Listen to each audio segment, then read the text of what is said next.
What's up, short attention span history nerds? I'm Mike Perry, and you're watching 10 Minute History.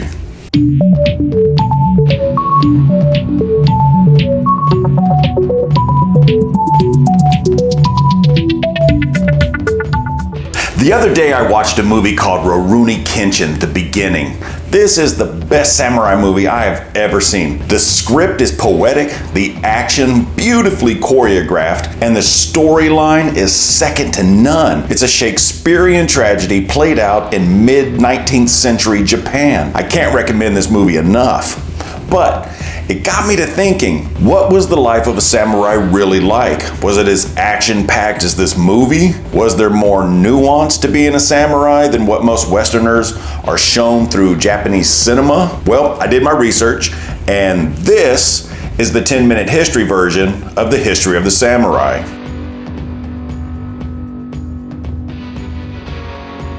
Samurai were a warrior class that came about in 10th century Japan and performed military service until the 19th century. They were elite soldiers skilled at hand-to-hand combat as well as weapons use like spears, bows, and swords. They were essentially the Navy SEALs of pre-20th century Japan. Now this is what I found. Samurai have long been romanticized as strong stoic men that were the epitome of chivalry and honor. There were many stories of them displaying great courage and loyalty to their masters, even taking their life in the event of the defeat or death of their master. Warfare in medieval Japan was bloody and uncompromising. Money and power were often the prime motives for most samurai to go to battle. If their lord couldn't pay, they didn't go.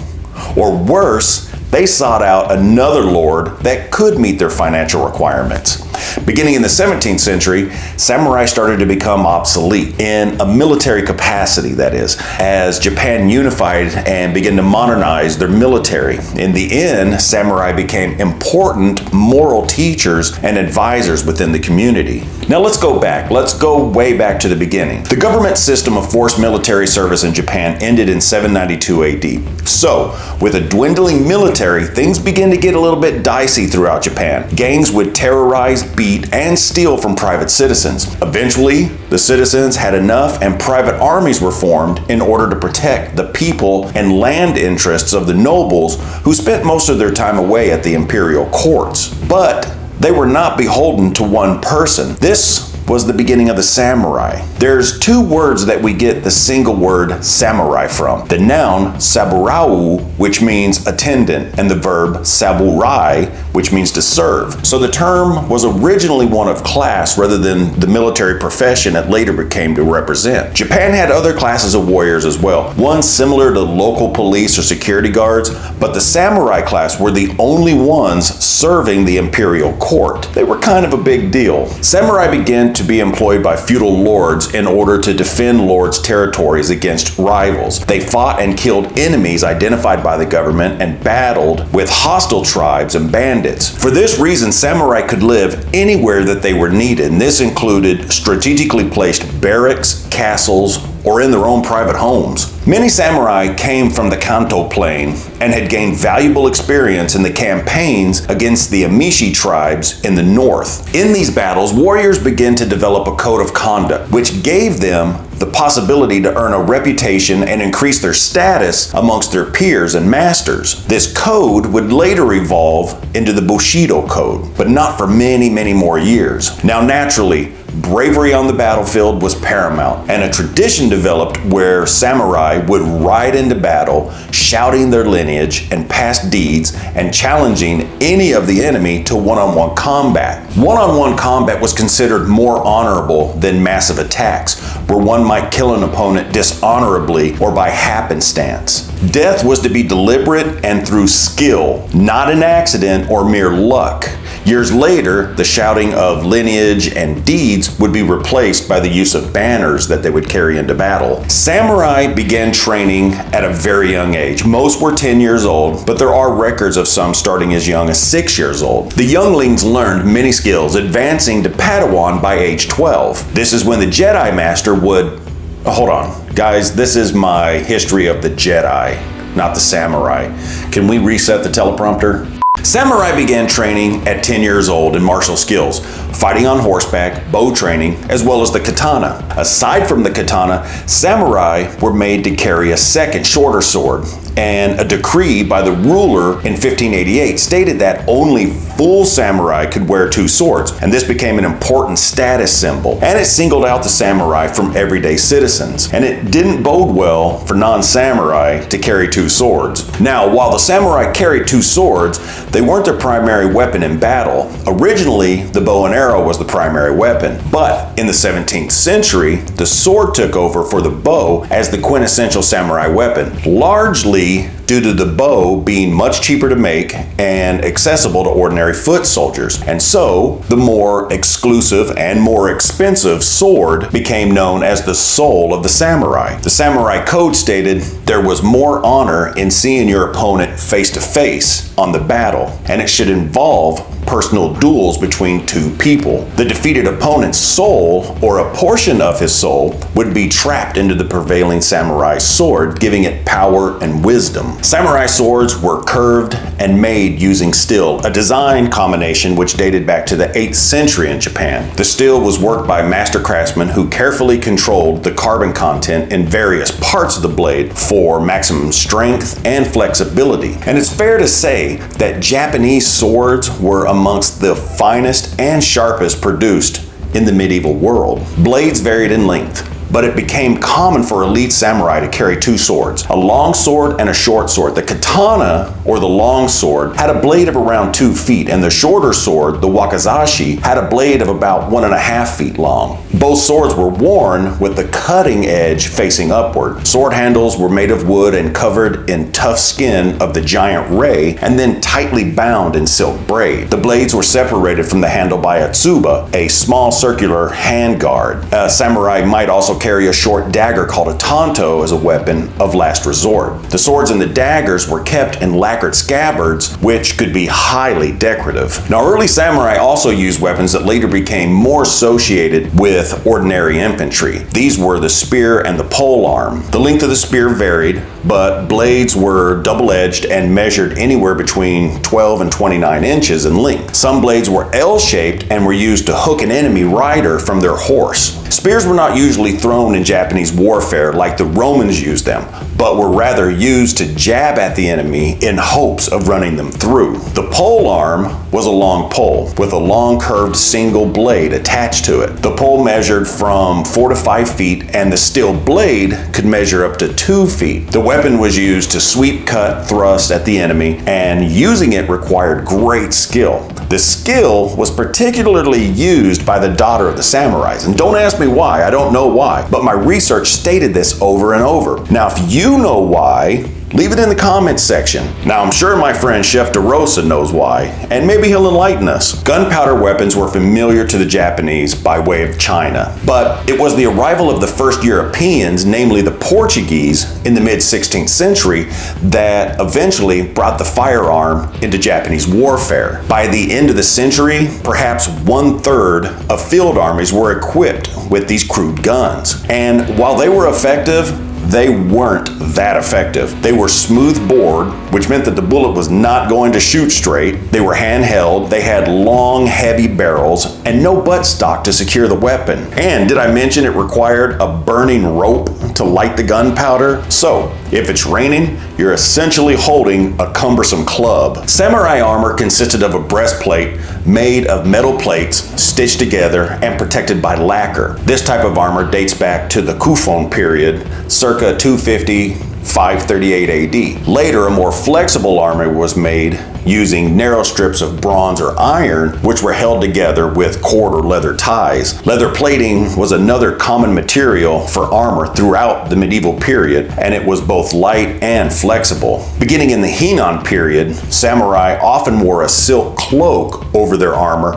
which was fastened at the neck and the waist while riding. It was designed to inflate with passing air to either deflect arrows or act as an identifier of the wearer, kind of like wearing a parachute on horseback. Now that couldn't have been very fun for the horse. A samurai's helmet, or kaburo, was most frequently made from riveting iron or steel plates and took the form of a skull cap with protecting flaps at the sides and the neck for extra protection. On occasion, a face mask or a menpo with fierce sculpted features and a 1970s style porn stash was worn. Some helmets had impressive crests in the form of a crescent, horsehair plume, or animal horns and antlers, but they were more usually worn by the daimyo. To increase comfort under a helmet, samurai often shaved the front portion of their hair, which also became a fashion by the 16th century. The rest of the hair was worn long and tied at the back of the head in either a man bun or a 3-time braided cylinder of hair. You know, like that guy at the bar that wears a leather jacket in 100-degree weather and keeps his shades on indoors.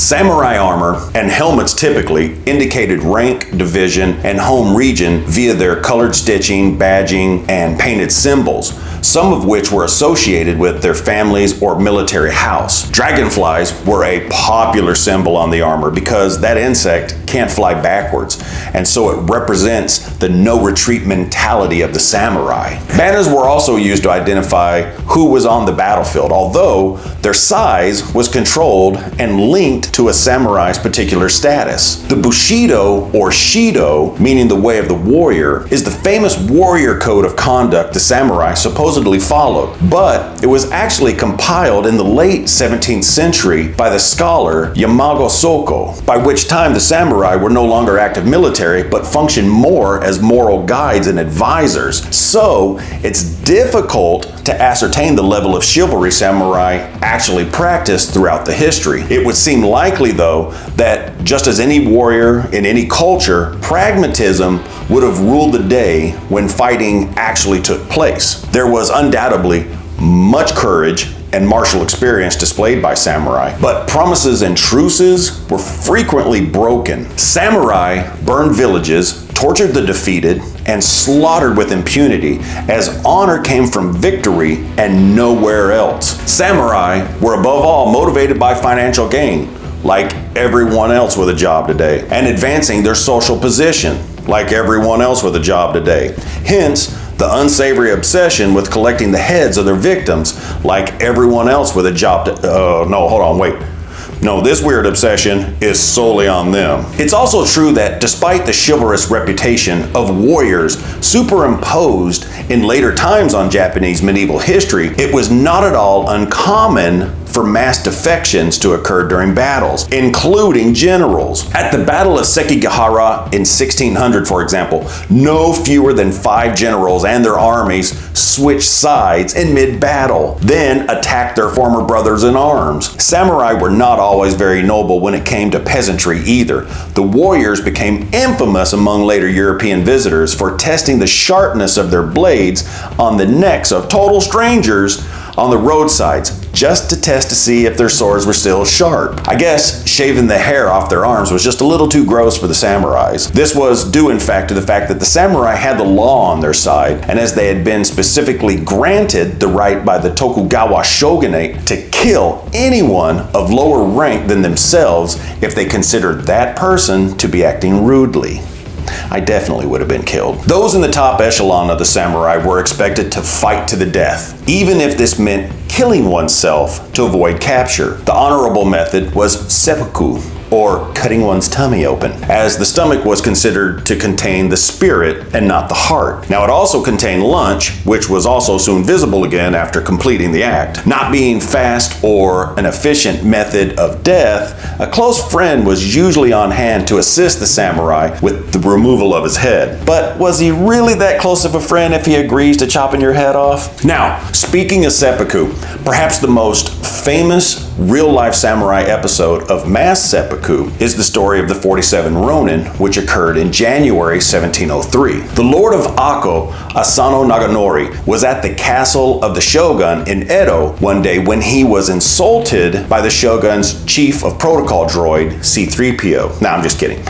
It was the chief of protocol, a guy named Akira Yoshinaga. Naganori foolishly drew his sword, an act which carried a capital offense within the walls of the castle, and so he was compelled by the shogun to commit seppuku. However, his 47 samurai followers, known now as Ronin, wanderers or masterless samurai, swore revenge on Yoshinaka. Biding their time for 2 years, they finally got their man and put his head on the grave of their fallen master. The Ronin were punished for their crimes after much public debate and given the option of either execution or seppuku. 46 of the samurai, one was conspicuously absent, ages between 15 and 77, decided on accepting seppuku and so guaranteed their legendary status as the greatest followers to the letter of the samurai code. The importance of the samurai and the local armies were greatly reduced following the stabilizing policies of the Tokugawa shogunate, which brought relative peace across Japan. This continued the process begun half a century earlier when the rural populace was disarmed. In addition, many samurai,